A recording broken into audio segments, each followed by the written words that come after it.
I retired at 30 and this money did not make me happy. Today I'll tell you why not and how it ended up actually changing for the better.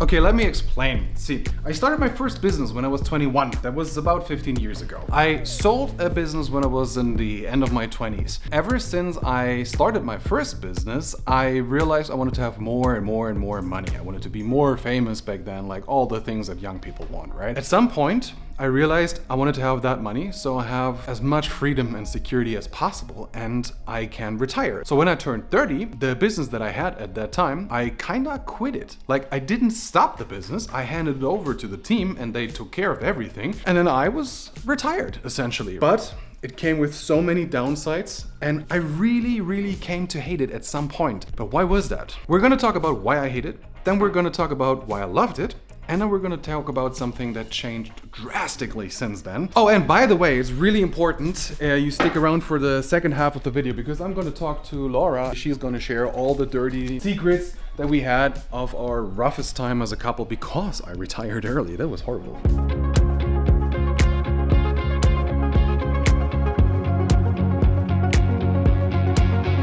Because what do you do when you have a lot of time at hand? Well, I know what I did, and that was playing video games a lot. I was playing World of Warcraft, I was playing Hearthstone, I was playing Xbox a lot. Hell Let Loose, great game, still love it. Essentially, I didn't know what to do with my time, so I just filled it with buffering. Buffering is such an interesting concept, actually. It's you don't wanna feel bad, so you do something that makes you feel good. Everybody would say that's a great idea, right? But is it? Because what it also does is avoiding your feelings. So potentially, you should go through something that makes you feel bad. For me specifically, the year before I retired were the years where I had some of the most exhausting, most intense time in business. I was hurting, I think. I was actually not just playing games for fun, but I'm pretty sure I was also trying to feel good because I was feeling bad so much before.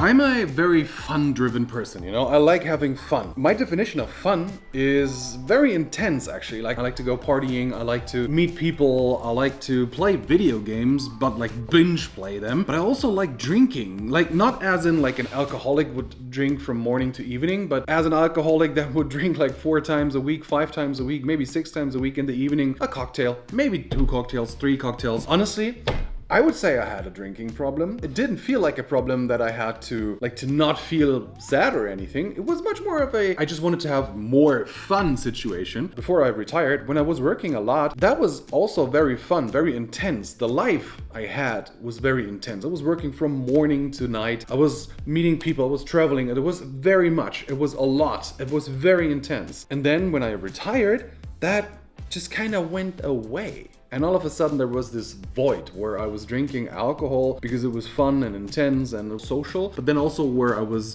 playing video games. There was also one more thing that I did that I'm gonna share with you right now.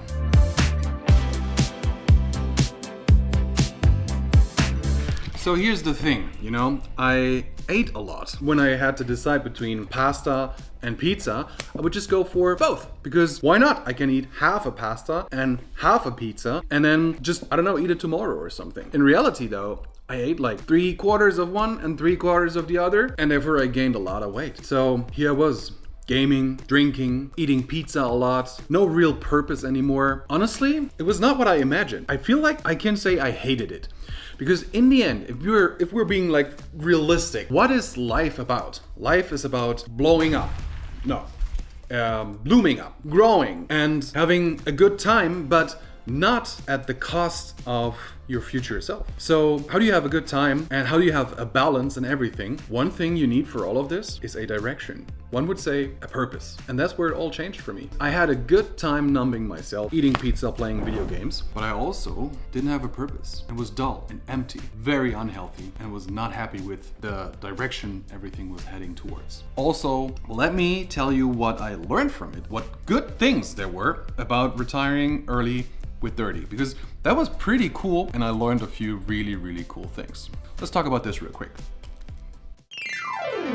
Imagine you are making a lot of money and you're not even working for it anymore. It just comes in every month. You're just getting a salary for nothing. That was my life at a point. I had the business, and I had money in the bank also, and like everything was chill, and the business was making a lot of money. So at that point, I was really free, safe, secure. It was a great feeling. And that was really something that I enjoyed.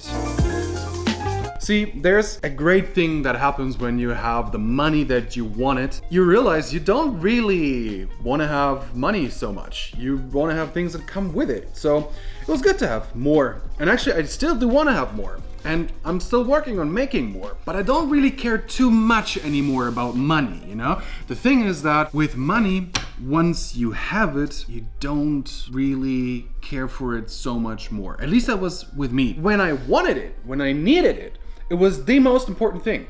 But when I had it, it was just like water coming out of the tap. All the importance that you attribute to money right now, it's really only as long as you don't have it that you care for money so much. And then after it, I felt much freer, much more like relieved almost from the pressure of having to make money and wanting to make money so much. Having this amount of security and freedom, that's just a life changer on the happiness side for me, and the fulfillment also that came with it. The understanding of we're in a good place right now and we don't have to be too careful and don't worry. I wish for everybody to experience this because that is really, really, really a great feeling.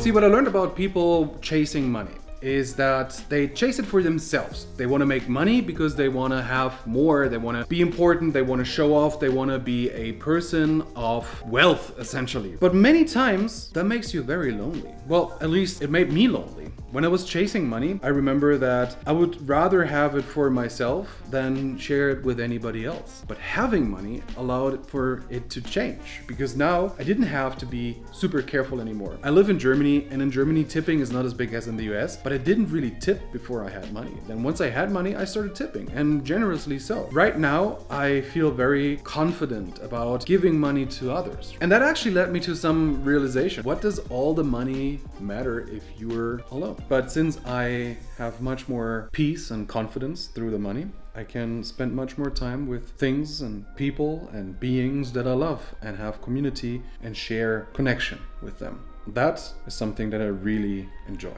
See, so much for the good things, but you remember we started with a few bad things, and that was essentially that I was drinking, gaming, gaining weight a lot, and that influenced all of my life, not only my health, but also my relationships. So let's introduce somebody who is part of that relationship. That's you, Laura. Hi.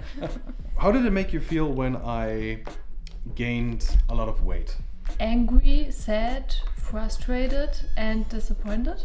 And also I value consciousness and willpower and health a lot. This wasn't conscious and healthy and full of willpower at all.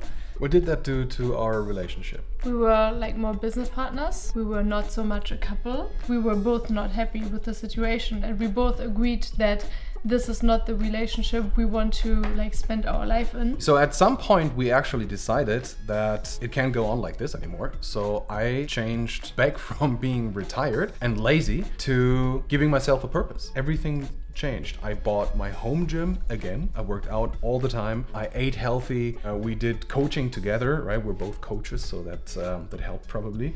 And we did couple therapy even. Like we did so many things that helped me as a person rediscover myself, get out of retirement back into what I now understand as what I want my life to be like, and why it's not good to just be rich and lazy, but to actually be invested in making a change and doing something positive with your time, even if you don't have to work for money so much anymore. What did it make you feel when I changed from that lazy person to the active person again? I was very happy. I was like, oh, thank God.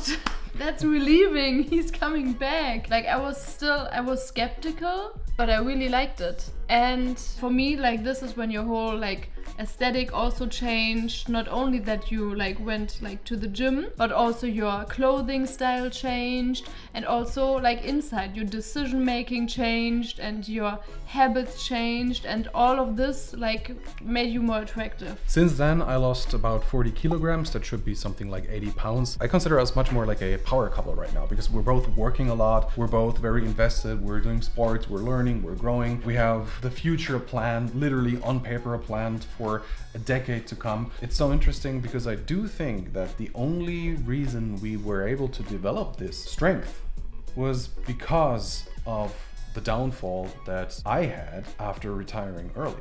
I glorified this. I glorified the drinking and gaming and just having like free time all the time, never having to work again, and something lazy lifestyle. I just glorified it. I loved it. I hated it. Yeah, to sum it up, if you want to retire early, go for it. If that's your goal, go for it.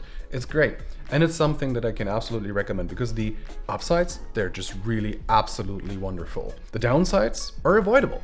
Just know what you're getting yourself into. When people really do retire, when they get older, this is when they get older. This is when they get sick, and really like also from their experience you just see they are falling apart because they don't have a purpose anymore. They don't like have anything to get up anymore. And also in the blue zones where the people get like 100 or older, they like have a purpose. They do things. They don't just like retire and sit there and wait for death. So this is not how it works. So it's always important to do something and to have projects you're working on and problems you're solving.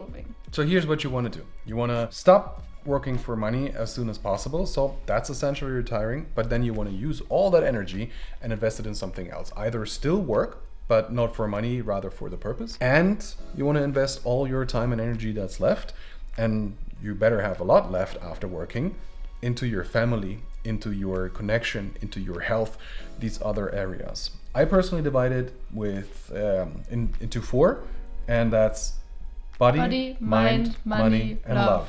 That's correct. So you enjoy retirement. See you in the next one. Subscribe, like, comment. You know the deal.